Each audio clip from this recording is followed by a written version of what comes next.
Are your ears ready? You know what time it is. It's listening time. All right, so let's get started. First of all, I want to mention that this podcast episode will not be very informative. I'm not going to teach you about Peru because honestly, I don't know that much about the country. But I'm going to tell you about my experience there. I'll just tell you a little bit about my trip and the things I saw, the places I went to, etc. It'll be an interesting topic for you to listen to as you practice your comprehension skills. So, first of all, I flew from Guadalajara, Mexico to Mexico City. This was my first leg of the trip. I didn't fly directly to Peru because I don't think there are any direct flights from Guadalajara to Peru. There might be, but I don't think so. I don't think I've seen any.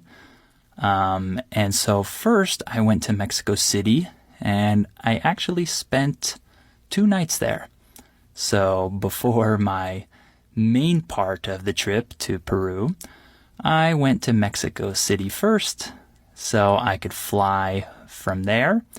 And I wanted to take advantage of the time that I was going to spend in Mexico City. So instead of just having a short layover there, I decided to rent an Airbnb and stay for 2 nights there. So I had a good time in Mexico City by myself. Then, after that, I flew from Mexico City to Lima, Peru. And I didn't fly alone because my friend actually went with me on the trip. I guess I should tell you about him now. He's the one who actually paid for my trip to go to Peru. He really wanted to go, and he wanted to take someone with him who spoke Spanish, because at that time he didn't speak any Spanish, and so he wanted to make the trip a little bit easier for him. And so he knew I spoke Spanish, and so he invited me, and he said, okay, I'll pay for your tickets if you go with me and take that trip with me. So I said, of course, I'm going to do that. So I took him up on his offer, and he paid for my tickets, and I went with him. So we flew together from Mexico City. We met at the airport there, and we flew directly to Lima, Peru. However, we didn't stay in Lima. Lima was just the stop before our final destination, which was Cusco. I'm sure some of you already predicted that, right? Cusco is the city that most tourists want to go to when they go to Peru because of Machu Picchu, right? It's close to that historical archaeological site. So we didn't get to see Lima. We just stayed in the airport there. And then we flew to Cusco. So when we got to Cusco, we actually didn't take a taxi from the airport to the main city because we thought, it's early and we have time to kill, so why don't we just walk from the airport to the city? It was, I think, 6 a.m., and we were going to stay in a hostel, and the hostel didn't let us check in until the afternoon. So we said, okay, we have no rush, so let's just walk to the city. So we ignored all the taxi drivers who wanted to take us there, and we walked for probably 45 minutes to the city. It was definitely an interesting experience. And when we got there, we couldn't go to our hostel, of course, because we couldn't check in. And so we decided to just explore the city a little bit and eat a meal and just relax a little bit because we had traveled a long way. And so we walked around the city and just sat around in the main square and relaxed a little bit. The city of Cusco is really nice. It's really cute, as we would call it. It's definitely a charming city. It's a place where you probably want to take some cool pictures on the different street corners and take pictures in the main square. And it's a nice city overall. It's definitely a touristic city because people arrive from all over the world to go to Machu Picchu.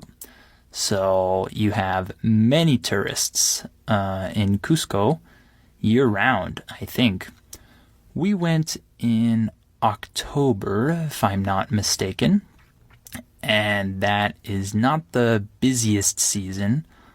I think, actually, I don't remember when the busy season is, but October and November, I think, are the rainy months there.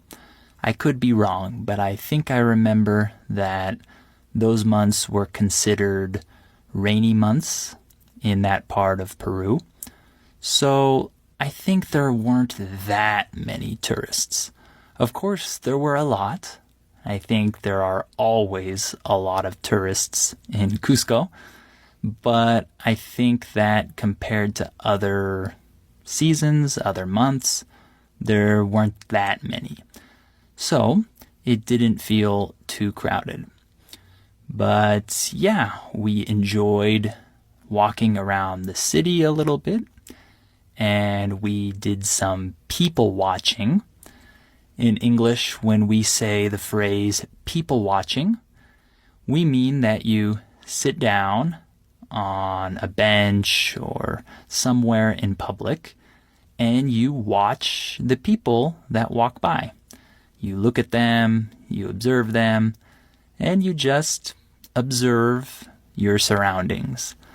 This is something that Americans do when they go to other countries, and I'm sure that people from all over the world do this same thing.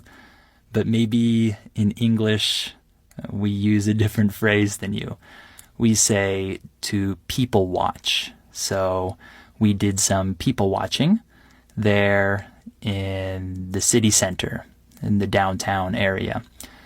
And it was very funny because the people there, at least in that part of Peru, are pretty short on average. The people are not very tall. And so it was funny because I'm pretty tall. I'm about 186 centimeters, I think. But my friend, he's very tall. So I think he's 203, if I'm not mistaken. So he's very tall. And so the people there, the locals, they were amazed to see someone that tall in their city. So on 2 occasions, the locals stopped us and asked us to take a photo with them because they were so amazed about how tall my friend was. So they literally stopped us and said, "Hey, can we take a photo with you?" And then the different family members took turns taking pictures with my friend and sometimes with me and my friend. but it was a funny experience for sure. So, let's talk about Machu Picchu. This is the main attraction of Peru. This is the #1 site that everyone wants to visit.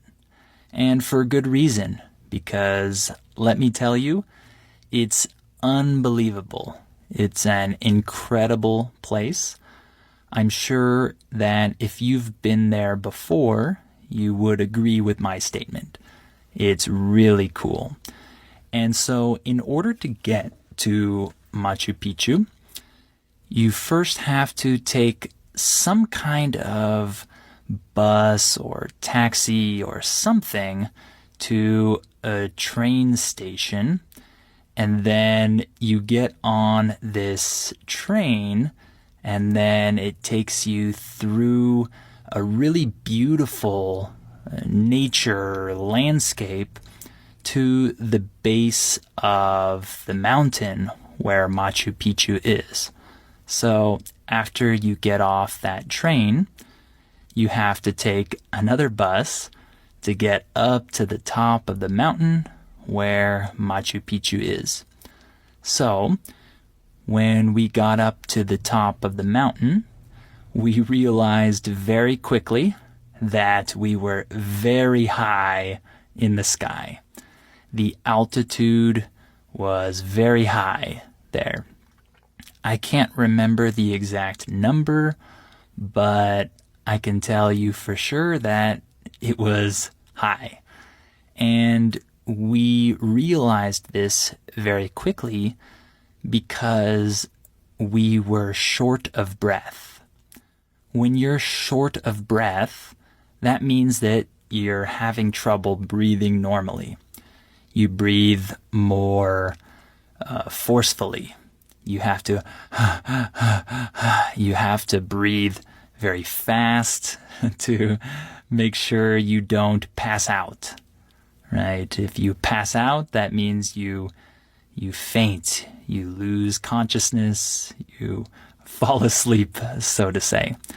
So you have to breathe very fast, and you have to take a lot of breaks when you're walking, because it's very difficult for your heart to deal with that altitude. So it was a challenge for us to walk up and down those stairs at the top of the mountain, but it was worth it because in a very short time we had arrived at the viewpoint of Machu Picchu. And when you first see the view of the ruins, it's like magic, right? It's really, really awesome. You've probably seen pictures of Machu Picchu in books or in magazines or on the internet before. And so I know I had seen many pictures before. So it was so surreal for me to actually be there and to see that view in person. It was really amazing. And so I think that we sat down and just looked at the ruins and observed the scenery for a long time. We probably did that for an hour, just looking at the site. It was so amazing because it's really isolated. You don't have a lot of other signs of civilization nearby. It's at the top of this mountain, and around you are other mountains and hills and rocks, and there's nothing there. And so you can understand why this place was hidden from the rest of the world for so long, because it was probably really hard to find it. It's definitely isolated in the mountains. But yeah, we walked down and walked through the ruins, through the different parts of the city. And we didn't take a tour, but we did listen a little bit to the other tours that were around us, because many people were taking tours and we could hear the tour guides talking. So even though we didn't pay for a tour, we were still able to listen and learn a lot about the site. So Machu Picchu was definitely the highlight of the trip, of course, but it wasn't the only site that we visited. We visited probably 4 or 5 other archaeological sites as well, and they were all incredible, really. But they're not as famous because Machu Picchu is way more famous than every other place there. So people don't really think about these other cool sites because they're mainly interested in Machu Picchu. So it's understandable, but I just want you to know that there are other really cool sites there as well. So in regards to the food, unfortunately, I didn't go to many good food places to eat, and that's because my friend is not the type of person who's really interested in trying a bunch of food. So unfortunately, I didn't try all the foods that I wanted to try, but I did try guinea pig. If you don't know what guinea pig is, this is a small animal. It's a little bigger than a rat, but it kind of looks like a rat. It's a pet in many countries. In the United States, many people have guinea pigs as pets. But in places like Peru and Ecuador and places like that, people eat guinea pigs. So I thought it would be cool to try one. So we went to a restaurant near our hostel and I ate a whole guinea pig. I can't say that it was delicious. It definitely wasn't. But it was interesting. It wasn't horrible, but it definitely didn't taste like chicken. It had a distinct flavor to it. So I don't really know how to describe the flavor exactly, but I recommend you try guinea pig if you ever go to Peru. It's a fun experience, I think. And one last thing that's interesting about Cusco and the areas around there with high altitude is that you find and you see these coca leaves everywhere. Coca leaves are leaves of the coca plant, and this is the same plant that is used to make cocaine, I believe. And so these leaves are used to help you not get sick from the high altitude. So people drink coca leaf tea there to help them with their altitude sickness. So my friend and I drank this tea multiple times every day to help us not feel so bad from the high altitude, because it's easy to feel sick when you're so high up. So that was a funny thing that I remember from there, is that we were constantly drinking coca leaf tea, but coca leaves are illegal in many countries, like in the United States. So that was an experience that I probably won't have again unless I return to Peru. So hopefully it was interesting for you to hear a little bit about my trip to Peru. And I know I didn't teach you a lot about the country, but that's okay. I'm sure you can go there at some point in the future and learn more, or you can just learn online. And if you really want to go, then I recommend it. I highly recommend it. I think that it's a marvelous place to travel to, and specifically Machu Picchu is amazing, of course. So, thank you for listening to episode 3 of the Listening Time podcast. And remember to check out our listening practice seminars at polyglossa.com. And if you need more listening practice, also you can check out our YouTube channel, youtube.com/polyglossa. And you'll find many listening practice videos on that channel. So, I hope you'll join me next time for episode 4 of the Listening Time podcast.